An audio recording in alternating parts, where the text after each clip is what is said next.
tutti, eccoci di nuovo qui con un appuntamento online, una conferenza che vogliamo presentarvi. Il tema è legato all'attuale mostra in corso presso il Museo Civico di Bolzano, organizzata dal CAI, Alto Adige CAI Bolzano, dedicata alle Alpi, in particolare però declinate in un percorso più esoterico. Il titolo della mostra infatti è Alpi e Magie.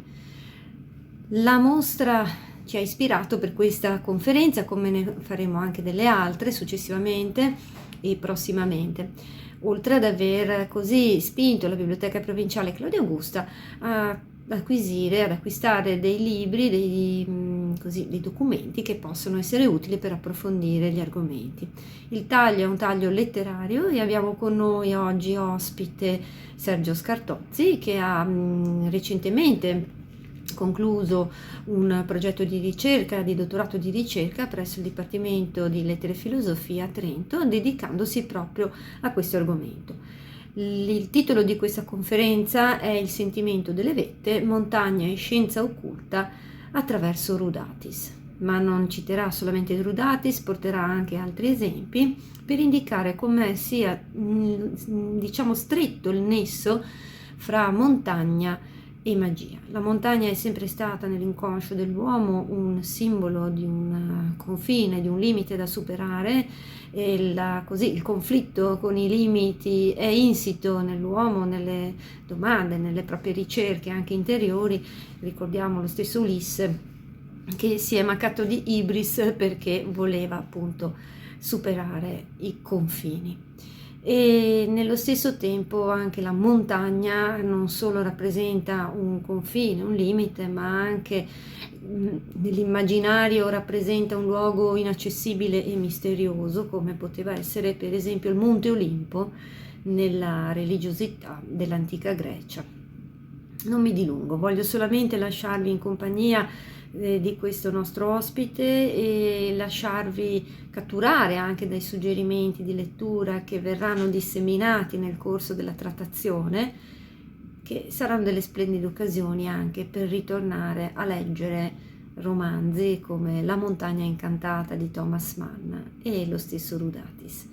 Vi ringrazio, vi saluto, ricordo che la Biblioteca Provinciale è ancora attiva, nel senso che garantisce il prestito e la restituzione dei libri e dei materiali. Basta telefonare allo 0471 264444 per prenotarli, oppure inviare una mail a info@bpi.claudiaaugusta.it. Arrivederci, a presto.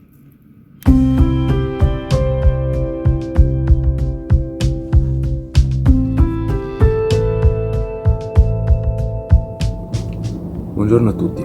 Per prima cosa desidero ringraziare la dottoressa Trevisan, il dottor Cavosi e il signor Fernando Gardini del CAI di Bolzano per avermi permesso di parlarvi oggi a proposito di un argomento di un territorio che sento profondamente miei. Le Dolomiti e in senso lato le Alpi sono uno scrigno di leggende, di riti e di miti che non teme confronti al mondo. E di tutte queste narrazioni più o meno fantastiche, più o meno antiche, la magia rappresenta senz'altro l'elemento fondamentale. Ma che cos'è la magia? È sufficiente digitare il termine su Google e consultare la prima definizione offerta dal dizionario Treccani per farci un'idea di quale magia parleremo oggi.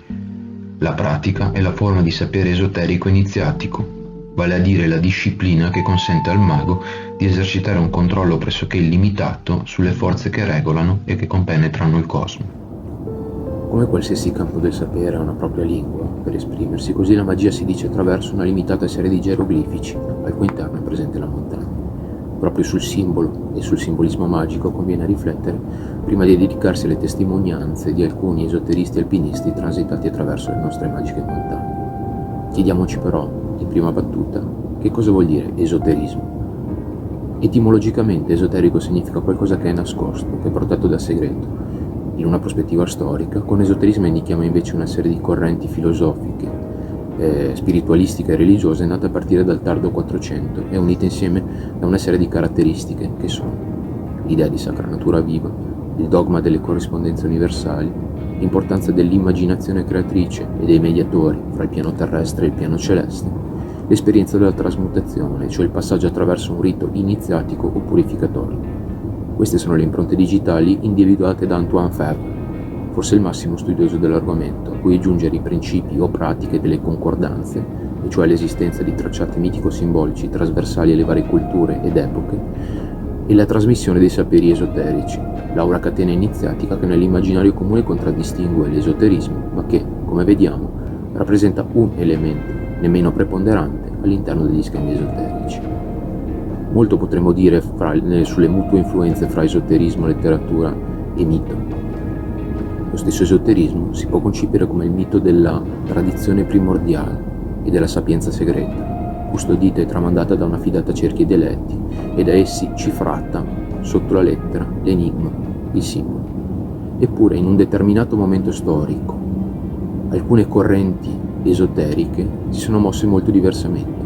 Per quanto abbiano voluto per prime canonizzare il mito della tradizione segreta, queste correnti hanno voluto schiudere la sapienza esoterica al mondo moderno per elaborare e poi assumere a principio guida della civiltà contemporanea la scienza universale, e cioè la magia nella sua essenza di conoscenza e coscienza del mondo sensibile e di quello ultrasensibile, esperibile mediante tecniche specifiche, ivi compreso il simbolismo magico.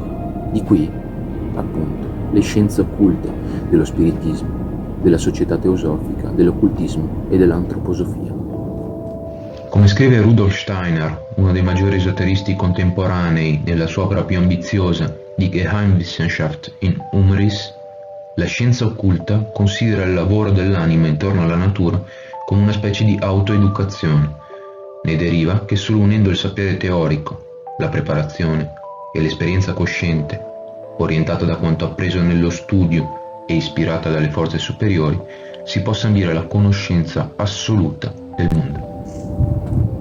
Soltanto così la magia, insita nel simbolo, si fa energia capace di agire sull'io e sul mondo. Cioè, per quanto ci riguarda, soltanto così la pratica sportiva, l'evasione ricreativa, lo spunto artistico della montagna, della vetta, dell'ascesa, divengono a tutti gli effetti ascesi. Abbiamo detto, la magia insita nel simbolo, abbiamo fatto riferimento a un legame intrinseco fra esoterismo ed espressività. Molte sono in effetti le descrizioni esterne agli ambienti esoterici intrise di magia. Pensiamo al John Ruskin di Modern Painters, che dipinge le montagne come cattedrali della terra, con i loro cancelli di roccia, pavimenti di nuvole, cori di torrenti e pietre, altari di neve e volte di porpora attraversate da una seminagione di stelle. Ci si ricorderà poi di Nietzsche e del suo Così parlò Zarathustra, la cui terza parte, prima del levar del sole, si svolge su un'altura. Da questo scenario elevato, a suo modo esoterico, chi dice io afferma. Tutto il mio vagare e arrampicarmi null'altro era che la necessità e l'espediente di una impotenza. Volare è l'unica cosa a cui aspiri la mia volontà. L'eroismo e l'ascetismo nicciani ci introducono molto bene nella ristretta cerchia di esoteristi che ci interessa oggi. Partiamo da Julius Evola, personaggio noto per le sue tesi sul razzismo spirituale che hanno in una certa misura influenzato la mistica fascista. Intellettuale vulcanico e controverso, Evola pubblicò diverse riviste di taglio massonico e iniziatico, ponendosi alla guida di determinate esperienze, tra cui certamente il gruppo di Ur. Il quadro teorico in cui operò questa organizzazione iniziatica fu il perennialismo o il tradizionalismo. Simile corrente si fonda precisamente su quanto abbiamo riassunto in precedenza, conferendo a magia e al simbolo una posizione e una funzione davvero prominenti. In Simboli della scienza sacra, René Guénon così illustra il simbolismo. Le verità più alte, che non sarebbero in alcun modo comunicabili o trasmissibili con qualsiasi altro mezzo, lo divengono fino a un certo punto quando sono incorporati in simboli, i quali le dissimuleranno a molti, ma li manifesteranno in tutto il loro splendore agli occhi di coloro che sanno vedere. Il nome, il simbolo di Guénon e seguaci sono dunque attraversati da un'aura che può eternamente rivivere in nuove opere e azioni, lanciandosi e lanciandoci oltre le singole civiltà, culture e individui. Simile principio vale senza limitazioni. La magia, in quanto linfa vitale, seppur non percepita e non percepibile da tutti, pervade, amalgama e muove il cosmo. In certi luoghi, però, tale energia pulsa con maggior forza. Essa sembra qui rivelare un legame genuino fra il presente, o il mondo che vediamo e che viviamo, l'immagine, e l'immemore passato in cui la divina sapienza dettò i nomi e gli emblemi originali ai grandi iniziati d'Oriente ed Occidente, il simbolo. In altre parole, anche nel contemporaneo esistono delle oasi capaci di ridestare in noi tutti la sapienza nascosta, portandoci a fare un'esperienza concreta del divino, anche a nostra insaputa. Uno di questi centri di risonanza magico-simbolici è appunto la montagna, dove, afferma Evola, è possibile o addirittura naturale uscire da se stessi e partecipare visceralmente al grande tutto. Nella grandezza immobile, liberata e priva di ombra dei meriggi, nei silenzi abissali delle notti stellari, quando giù le caligini danno color di sogno e di mito alle valli e alle vette emergenti, e su per i ghiacci trasmuta una chiarità immateriale che sembra venire da dentro la terra, allora si entra quasi in un diverso stato di coscienza. In simile sospensione, in tale rapimento mistico e statico, la natura si prepara quasi alla sua trasfigurazione, nella zona della pura luce gelata, con una specie di ascesi, di silenzi, di squallore. In questi luoghi e poste le giuste condizioni, la poesia si trasfigura immediatamente in magia, facendo sì che la semplice emozione estetica, proveniente dallo spettacolo naturale, prenda, e anzi riprenda, la forma superiore di un significato spirituale, per non dire di un simbolo illuminante. Abbiamo appena citato Da religiosità del Tirolo, pubblicato da Evola nel 1936 e poi raccolto in Meditazioni delle Vette, uscito invece nel 1971.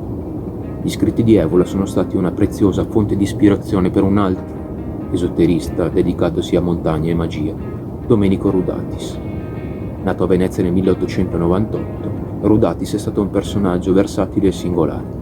Appassionato di alpinismo fin dall'adolescenza, fra gli anni 20 e gli anni 30 Rudatis fu un pioniere dell'arrampicata italiana e insieme a figure come Pino Prati, Renzo Videso e Attilio Tissi portò a compimento alcune imprese entrate nella storia della disciplina, aprendo anche diversi tracciati nelle Dolomiti orientali. Per Rudatis, come per il gruppo di alpinisti asceti nel quale egli si inserì fin da giovane e che contribuì ad allargare negli anni, lo sport era parte integrante di una più ampia esperienza spirituale della montagna.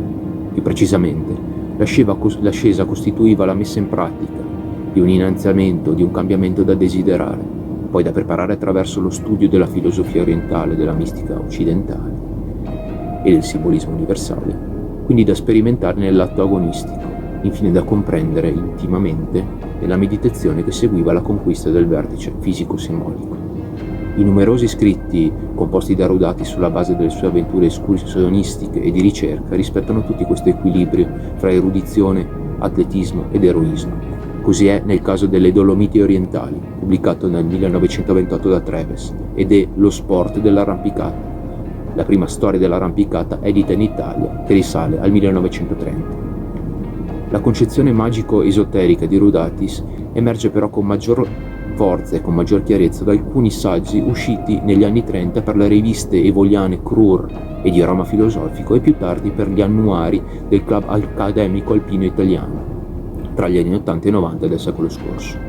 Il primo di questi contributi ha dato il titolo alla conferenza odierna, Il sentimento delle vette. Pubblicato sulla rivista del Club Alpino Italiano nel 1938, il lungo articolo riassume molto bene il discorso condotto sin qui, a cominciare dalla funzione ultrasimbolica, essenzialmente iniziatica della montagna, anche e soprattutto nell'esasperazione materialistica e consumistica del mondo moderno. La montagna è uno specchio della spiritualità umana talmente limpido che nel riflettersi in esso la nostra intima umanità, nei sensi e nel volere, tutta si risolve e traspare fino al proprio superamento. È così che il sentimento delle vette ci può portare oltre l'arte, verso momenti eroici e nostalgie sovrumane, come risvegli in una chiarità in cui miti e simboli si illuminano di verità e si rivestono di potenza. Insomma, quale culmine dell'elevazione terrestre, la vetta consente di trovarsi faccia a faccia con la Gran Madre, di conseguenza di porsi a tu per tu, con un io partecipe della grandezza immaginata, conquistata e poi vissuta in tutta la sua intensità e verità. Non per altra ragione gli antichi avevano stabilito la dimora degli dei in cima ai monti. Sulle vette, o comunque rivolti verso le vette, erano stati edificati di pari passo i cenotafi o i simulacri divini, i grandi santuari disseminati in ogni dove. Questo universale, nonché primordiale trama di spirito, simbolo e pietra, è al centro del senso esoterico della montagna, interessante articolo uscito nell'80° numero dell'annuario CAI, pubblicato nel 1981. Portando a esempio i Sumeri, gli Egizi e i popoli mesoamericani, Rudatis richiama il sentimento magico-ascetico delimitato nell'articolo del 1938 e lo pone alle fondamenta del vivere civile e religioso delle grandi civiltà antiche, talmente in comunione col mondo spirituale da stabilirsi il più vicino possibile agli dei, per far ciò escogitando delle tecnologie stradali e edili a dir poco stupefacenti. Del resto, secondo Rudatis, è il desiderio a comportare la tecnica, l'inventività, l'azione. È lo spirito a determinare ogni cosa, ed è così perché lo spirito abita per sempre la materia e la carne. Lo snodo centrale della riflessione rudatisiana è il seguente. La scoperta della montagna diventa propriamente esoterica quando entra così profondamente nel nostro spirito da risvegliare sensibilità, percezioni e poteri che erano presenti in noi stessi come tesori nascosti e ignorati. Si tratta precisamente dell'attitudine delle conoscenze sviluppate dai nostri antenati per realizzare e per celebrare la comunione totale con gli esseri spirituali. Percezioni e poteri che sono condannati in un certo modo a restare un mistero, come per sempre misterioso rimarrà agli occhi umani il vero senso della montagna. Ma, conclude l'autore, quando non si vede più alcun mistero, la sorgente si inaridisce e allora la vita si spegne. Se viene meno un'apertura interrogativa verso il mondo, la scoperta si negherà in partenza, così come cadrà subito la prospettiva della liberazione, posta in cima a una strada da tracciare di nuovo sul modello di quelle aperte nei secoli. Ebbene, abbiamo appena citato il titolo del più completo specchio delle esperienze alpinistico-ascetiche di Rudatis. Pubblicato nel 1985, Liberazione, avventure e misteri delle montagne incantate, raccoglie infatti i resoconti, le impressioni e le riflessioni di una vita trascorsa fra le ombre e le luci, fra le pendici, i camini e le vette alpine, con uno spiccato accento sul carattere esoterico di tutti i fatti, le amicizie e i paesaggi incontrati sul tragitto. Il filo rosso fra i molti frammenti che insieme compongono questo testamento agonistico, esplorativo e spirituale è appunto la liberazione. Che cosa intende Rudatis con questa parola? Una risposta alla domanda è offerta nel primo saggio del volume, battezzato non per nulla La ricerca della liberazione. Qui leggiamo anzitutto una descrizione molto poetica della nostalgia della liberazione. Che cosa parla nella nostra anima con un linguaggio che non ha parole, che non ha regole, che proviene da profondità incomprensibili, da lontananze sconosciute, che è fatto di silenzi eloquenti ed urgenti. Forse è tutta la natura che parla in un coro muto, e quando si ascolta la nostalgia della grande liberazione diventa un canto. In un successivo contributo a titolo Il bivacco incantato, ispirato da un'impresa condotta con Renzo Videsot sul Monte Civetta e partendo dalla situazione intrinsecamente magica di cui avevamo parlato poco fa, Rudatis dettaglia meglio il processo.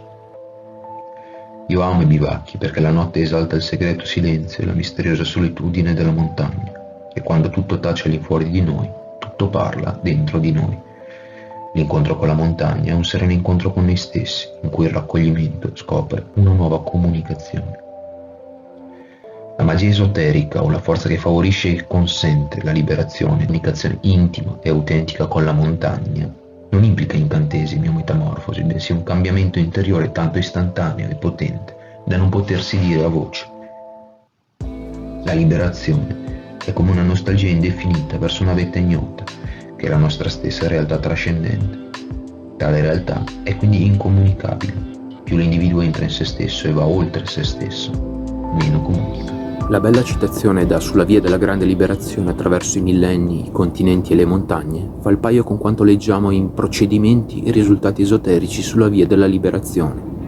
In qualche caso speciale l'ispirazione trascende tutte le informazioni sensoriali, trascinando l'io fuori di sé, fuori dal tempo e dallo spazio, schiudendo a esso una dimensione e sospensione che coincide grosso modo col nirvana delle filosofie orientali.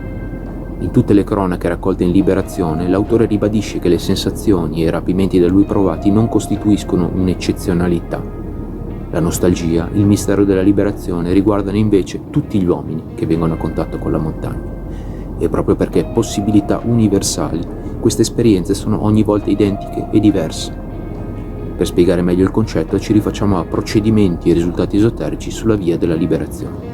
Contemplare la propria anima nello specchio cosmico della montagna è come varcare la soglia della porta del mondo esoterico, cercando di oltrepassare il pauroso punto interrogativo. In quell'istante La scienza e la filosofia sono soltanto delle grucce che si possono abbandonare. Ci dobbiamo affidare totalmente a noi stessi perché è la nostra esperienza che cerchiamo, la nostra visione, il nostro mistero. In definitiva, il porci a tu per tu col simbolo magico della montagna ci spinge a tracciarci silenziosamente il sentiero per raggiungere la vetta, per ergerci all'assoluto che è per definizione solo e unico. Sarà qui possibile riabbracciare, grazie alla nostra ritrovata identità e coscienza, e al resto dell'umanità liberata, una viva testimonianza della grande sapienza che tesse insieme l'universo, i cui ambasciatori o i cui iniziati Sono diversi poiché si riferiscono a paesi diversi in diversi tempi, ma l'assoluto, significando ciò che non ha condizioni né limiti, resta il mistero dei misteri. La partecipazione al mistero è anche la riscoperta della trascendenza e quindi la risurrezione della speranza. Con questo pensiero che riassume perfettamente il nostro tour attraverso l'esoterismo contemporaneo e attraverso la magia esoterica, Rudatis sigilla i trasfigurati della montagna, l'ultimo contributo di liberazione. Lo spunto dimostra non solo la naturalità, per non dire la banalità, della magia simbolica, ma tradisce anche la risonanza avuta da simile concetto, operativo e fondamentale all'interno degli schemi esoterico contemporanei, appunto, entro un più vasto orizzonte culturale, in particolare letterario. A ben vedere, la speranza evocata da Rudatis ricalca quella, altrettanto poetica e fondamentalmente magica, annunciata da Jack Kerouac nel suo I vagabondi del Dharma, dove leggiamo: poi scese il tramonto e fu uno spettacolo indescrivibile. Le montagne erano coperte di neve rosata, le nuvole erano distanti e merlettate e simili a tante antiche città remote dello splendido passato della terra di Buddha. Il vento soffiava instancabile, a volte fischiando, squassando la mia nave. Il disco nuovo della luna era prognato di una furtiva comicità nel pallido palco d'azzurro sopra i mostruosi pilastri di foschia che si levavano dalla Ross Lake. Le guglie azzurre svettavano dietro ai pendii, come le montagne che da piccolo coloravo di grigio. Sembrava che da qualche parte si celebrasse una festa dorata di gioia. Scrissi nel mio diario: sono felice. Sui picchi, al calar del giorno, avevo visto la speranza. Rudatis e Kerouac invocano in coro un'alba che ricordi il sacro, il magico, il trascendente a un mondo che di giorno in giorno pone le tradizioni, i simboli e lo spirito fuori dalla vita, nel puro dominio della speculazione e del folklore. Eppure ce ne parla anche Thomas Mann nella Montagna Magica. È proprio l'energia vitale simbolica a muovere ancora e sempre l'uomo verso traguardi eccezionali. Il singolo può avere di mira parecchi fini, mete, speranze, previsioni, donde attinge l'impulso ad elevate fatiche e attività. Se il suo ambiente è impersonale, se l'epoca stessa, nonostante l'operosità interiore, è in fondo priva di speranze e prospettive, se furtivamente gli si rivela disperata, vana, disorientata, e al quesito formulato, coscientemente o no, ma pur sempre di un ultimo significato, ultrapersonale, assoluto, di ogni fatica e attività, oppone un vacuo silenzio, ecco che proprio nel caso di uomini da bene sarà quasi inevitabile un'azione paralizzante di questo stato di cose, la quale, passando attraverso il senso morale, psichico, finisce con l'estendersi addirittura alla parte fisica e organica dell'individuo. Per aver voglia di svolgere un'attività notevole che sorpassi la misura di ciò che è soltanto imposto, senza che l'epoca sappia dare una risposta sufficiente alla domanda a qual fine, occorre una solitudine e intimità che si trova solo di rado ed è di natura eroica. Per chi come noi abita le pendici dei santuari terrestri, quest'essere rapiti nel mondo immaginale è sempre possibile. Nell'essere del destino, come ancora sono chiamati i tramonti dolomitici, è sufficiente allontanarsi di poco dalle città per interrompere la frenetica maratona del vivere moderno. È sufficiente imboccare uno dei tanti sentieri alpini per arrampicarci sopra tutto questo e, calandoci nei panni del simpatico apprendista stregone da cui abbiamo preso il là, prendere il controllo dello spazio, del tempo che ci circondano, forse riuscendo a sentirci tutt'uno con l'immagine e col simbolo che ci elevano. Tutto ciò senza il bisogno di formule magiche, bensì lasciandoci invadere dal perfetto silenzio della cima, come il famoso viandante assorto nel mare di nebbia, su cui vi ringrazio e vi saluto.